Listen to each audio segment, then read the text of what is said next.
Hey guys, welcome back to the channel. Thanks for watching another episode on the 32.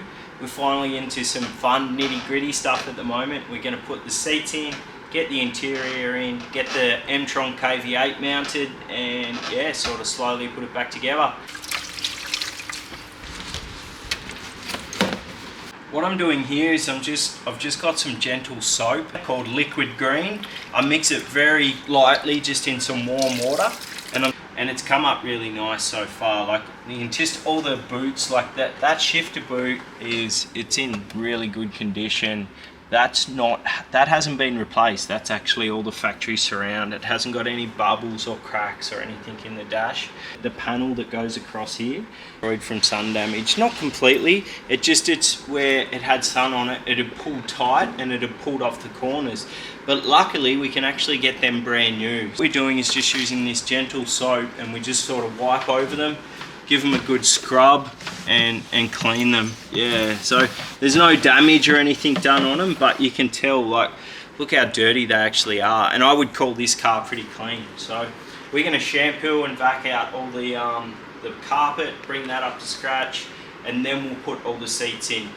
Got the door trim on the right hand side. Super nice. I can't wait to get this car back together. But funny story, carpet come up really good as well, and those back trims. Funny story, I cannot figure out where these go. If there is someone on the YouTube watching that can tell me where these brackets go, I would love to know, because I'm about to finish everything off and I can't find where they go. So I notice I've just gone to put the door card back on and everything's actually really good condition. Even the door handle or the door handle surround.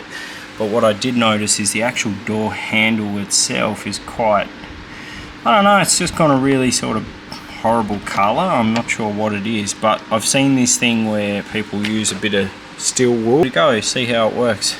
It does, look at that. Still not 100% how I would like it.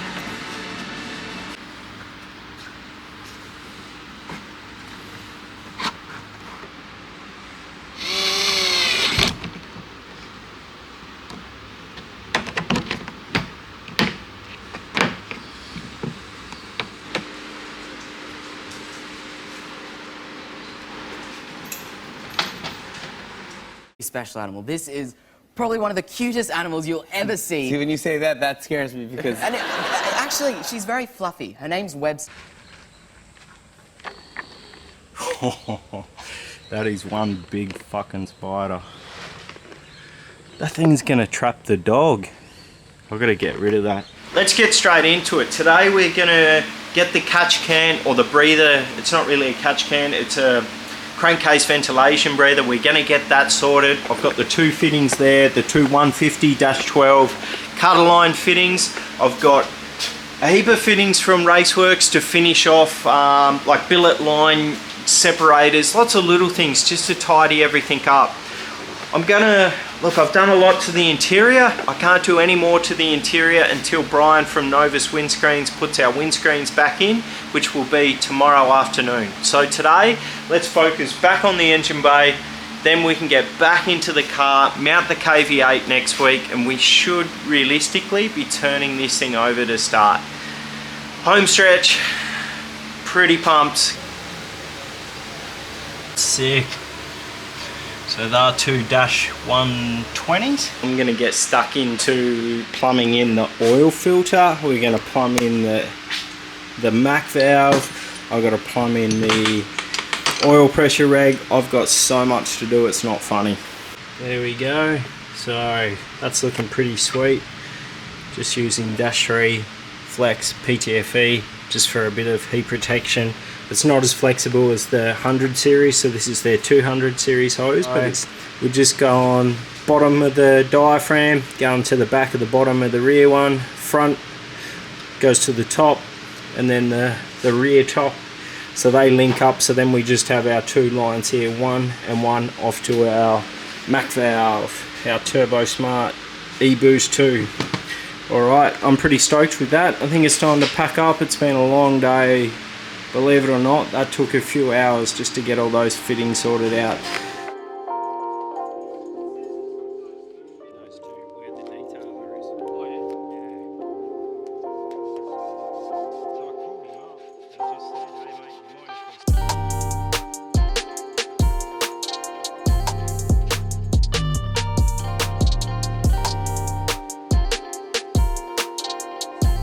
just put down this primer down through there, you can sort of see it, which is a polyurethane base.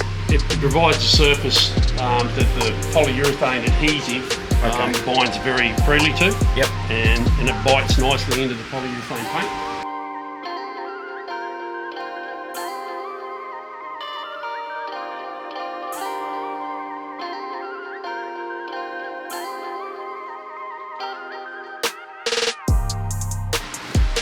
Got the front all ready, got all these new clips in, so we are doing everything as per it was back in 1994 when this bad boy left the production line. I'm going to help Brian lift the front one in now, and we'll go from there.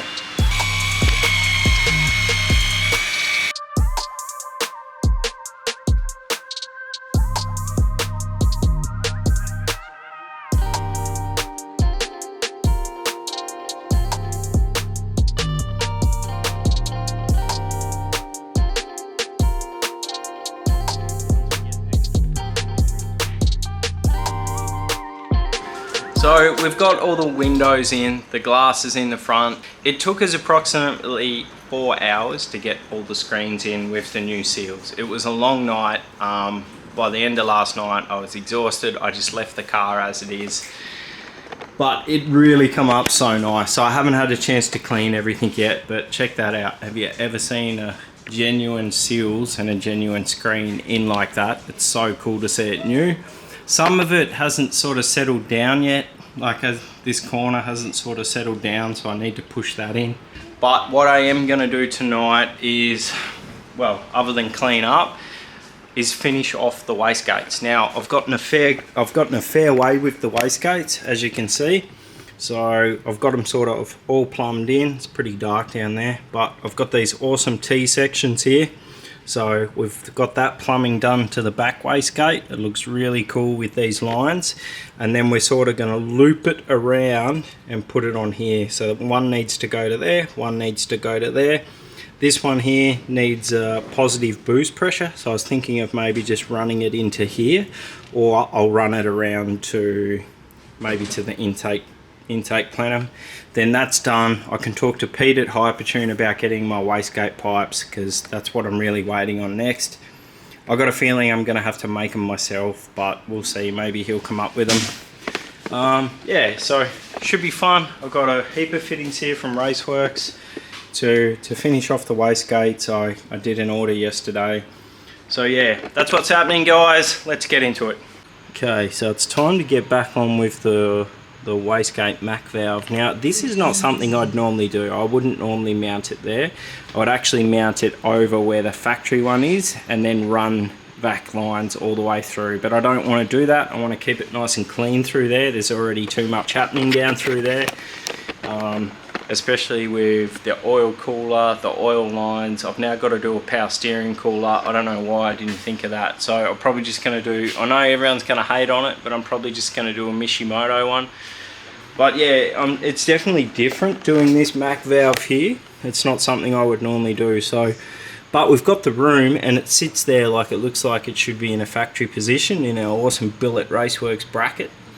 So that wires will be easy. We can sort that out later. Put a nice DTM plug on it, run it around there. But the hoses is the biggest thing, how we sort of twist them up to here. So let's have some fun. I'll show you how I'm going to do it. That has come out absolutely mint. I'm so happy with that. With it, these stainless fittings are so nice. Look at them, far out. Raceworks, you have outdone yourself. That's incredible. Gonna use another one of those stainless fittings there. I love them. So I got the HKS compressor housing back from Waltech in Rockhampton, and Harley worked his magic on the TIG and really, well, he saved the day. It looks super good. I haven't sandblasted it yet, so it will look a little bit better. But Harley run a weld as clean as he could, considering this is old Japanese cast alloy. He said it was very hard stuff to weld. So I'm super happy with how that come out. It flows a lot better now. It turns the corner better. We go straight to that 3-inch intake pipe, which goes the whole way. So we're going to have really good flow, 3-inch out of the little turbo, straight down through our plasma and intercooler. I'm really happy with how this has flowed, especially since it's still sort of very HKS orientated, with the HKS original pipe being this one, and the one that goes down through there was actually the one on that side, but we've flipped it over, painted it, changed it. And after months now of procrastinating where I'm going to mount the oil filter, I have mounted it, and it actually come out really good. It sits in a really good spot there. So you can see we can just put a bag over the filter, spin it on, spin it off. I didn't want the filter just showing, if that made sense. I wanted to show this cool Raceworks billet filter relocator. It's nice to see that it sits sort of like parallel with everything. It's not just off to the angle, and we'll just run our oil hoses -12 from there to there. One can go straight to the block, the other one can go off to the oil cooler on that side. So that it's come up really good. I like it. I'm not sure what I'm going to do here yet. We're meant to be fitting Dartone Racing's catch can and overflow bottle. I'm not sure if we're going to do that yet, because I'm not too keen on relocating the battery. I know I sound like a pussy, but we'll see. We might have to get rid of it just to keep the engine bay nice and clean, but I'm really happy with how that turbo come up. That's pretty sick. It's all coming together now. Now we've sorted out our oil flow through the filter, and I may just give you guys a quick little lesson here. Most of the people watching this channel are going to go, "You idiot," we all know that. But with your oil filter, you need to be switched on about which way the oil flows and which way it flows through it to clean. So, and there's also things like bypass valves in the filter. So I'll just spin this HKS filter off and I'll show you actually how to check it. So if you look at the filter from this way, what actually happens is a lot of people think the oil goes in this way and then through the filter and out through these little holes, whereas that's incorrect. The oil actually flows around these little holes, so it comes in through the holes, through the filter, then up through here and to the engine. So once we've figured out that with your filter, and make sure all oil filters are different too. This is just the HKS ones, and it's the majority of filters. But once you've worked that out and you've got your Raceworks oil filter relocator, you then just make sure you know that this one here is the oil going to the small holes here. So that's going to be our in. So we know our lower one is oil in. It gets filtered and it goes out through this one, which is this one here, the top one. So we know that one there goes off to the engine, giving, after the oil's been through the cooler to cool it, through the filter to clean it, to the engine. So pretty awesome stuff, pretty high-tech stuff here. No, it's pretty basic, but it's crucial, because catastrophic failure from oil, something that could be rectified, sucks. So I've got this awesome little hose made up, as I said, using the braided Teflon. Nice hose. It's not abrasive, and it sort of hides away in our dark sort of engine room, and that's what I've tried to do here with this engine.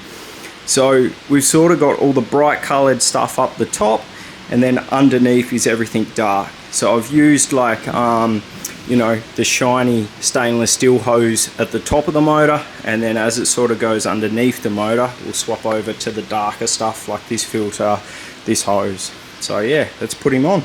So see, that's where the oil intake goes into the block, and it's actually got one of their unique fittings. It's got a 1/8 MPT to a sensor, and that's our Raceworks Motorsport 150 pressure and temp sensor. Pretty cool, eh? So, and then yeah, you can see the billet block down there underneath the manifold, looking smack. Let's get this hose on. It'd be really awesome to get the KV8, not KV12. Get the M-Tron up in today would be cool.